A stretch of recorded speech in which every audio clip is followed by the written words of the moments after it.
बिस्मिल्लाहिर्रहमानिर्रहीम। सियासी कैंसर।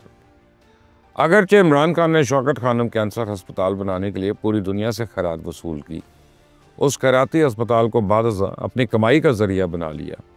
इंतहाई बेशर्मी से उस अस्पताल को अपनी सियासी दुकानदारी चमकाने का भी जरिया बनाया। और अगरचे इमरान खान ने यह अस्पताल बना के पाकिस्तान में कैंसर के इलाज के लिए एक सहूलत फराहम की, लेकिन इसने पाकिस्तान की सियासत को कैंसर ज़दा कर दिया। अगरचे हुकूमत इमरान खान के फैलाए इस सियासी कैंसर का मजीद फैलाव रोकने में कामयाब हो चुकी है, लेकिन अभी तक इसको जड़ से नहीं उखाड़ पाई।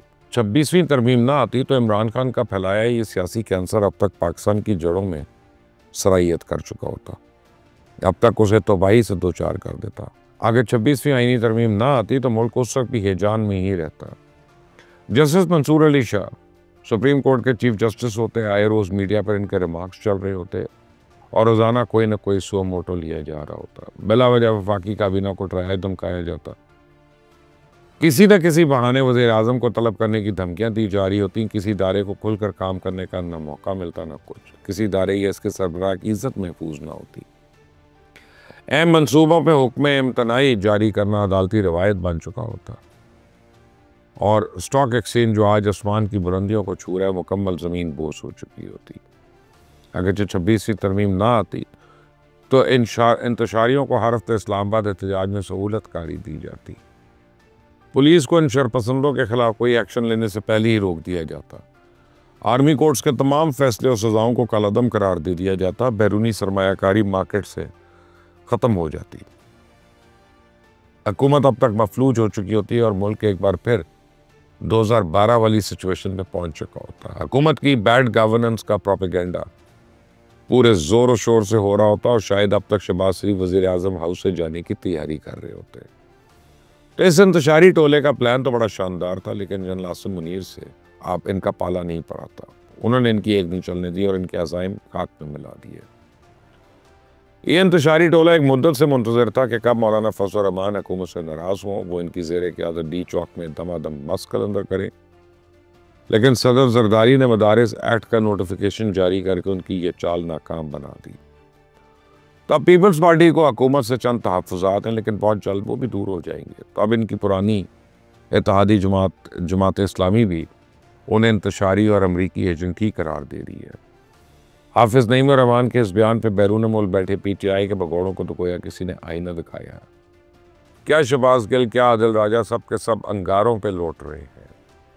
PTI का ये सोशल मीडिया ब्रिगेड फौज और इदारों की नफरत में सरापा डूबा हुआ है और इस भगौड़े ब्रिगेड की PTI पर गिरफ्त इस कदर मजबूत है, खुद इमरान खान का अपना ट्विटर अकाउंट भी उन्हीं भगौड़ों के कंट्रोल में है। PTI का बयानिया क्या होगा इसका तयन भी यही भगौड़े करते हैं। असद कैसर, उमर अयूब, बैरिस्टर गौहर और अली मोहम्मद खान, इनकी तो कोई मजाल नहीं है कि इनकी दी गई लाइन से एक इंच भी इधर उधर हट जाए।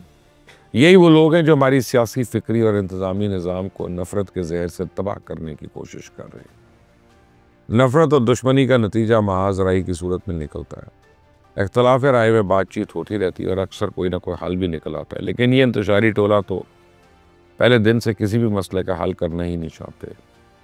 उनकी सिविल नाफरमानी तहरीक तो ओवरसीज़ पाकिस्तानियों ने नाकाम बना दी।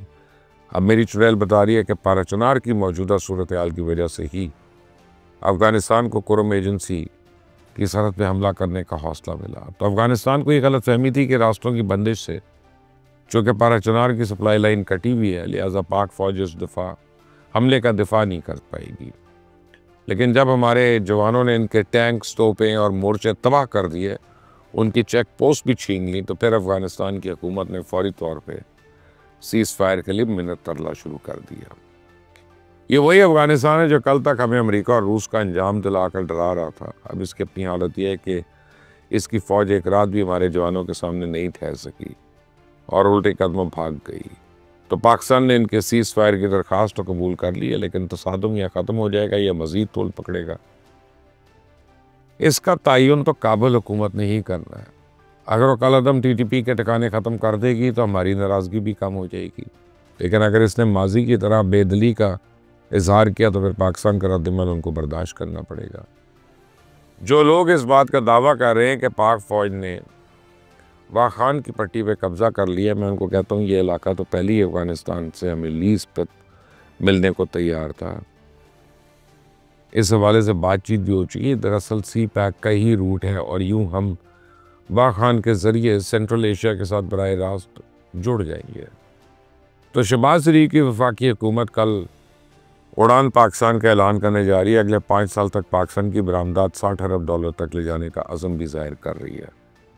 लेकिन मैं पूछता हूँ कि इमरान खान के फैलाए सियासी कैंसर से इलाज किए बगैर किस तरह अपने मुआशी अहदाफ हासिल कर सकते हैं। ये अपोजिशन में तो इमरान खान के वो कट्टे और बच्चे और मुर्गियाँ इनकी मईशत का मजाक उड़ाया करते थे। लेकिन अब पंजाब की वज़ीर आला मरीम नवाज़ भी यही फार्मूला ले आई हैं। उन्होंने मवेशी पालने के लिए आसान कर्जे देने की स्कीम मुतारिफ करा दी है। वफाकी वज़ीर ख़जाना जब आए थे तो बड़ी बड़ी डेंगे मार रहे थे, लेकिन अब कह रहे हैं कि हमारे पास तो कोई जादू की छड़ी नहीं है जिसे चुटकी बजाते ही मसाइल हल हो जाएं।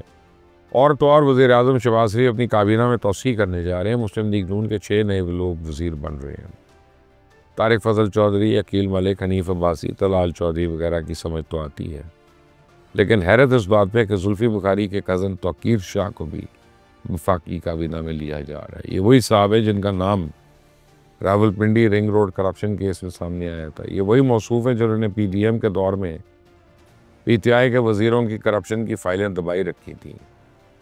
तो तौकीर शाह इस वक्त तो वर्ल्ड बैंक में खिदमात सर अंजाम दे रहे हैं और वर्ल्ड बैंक उन्हें अच्छी खासी तनख्वाह भी दे रहे हैं, लेकिन हकीकत ये है इस बारी बारी तनख्वाह में वो मज़े कहाँ जो एक वफाकी वज़ीर के इख्तियारात इस्तेमाल करने में है।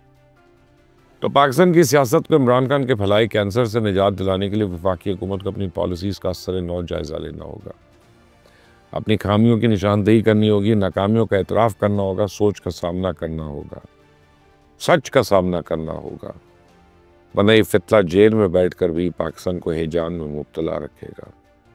आप मुझसे एग्री करते हैं तो कमेंट अपनी राय दीजिएगा। इस चैनल को सब्सक्राइब करें, बेल आइकॉन को प्रेस करें। अंटिल नेक्स्ट टाइम, अल्लाह हाफिज़।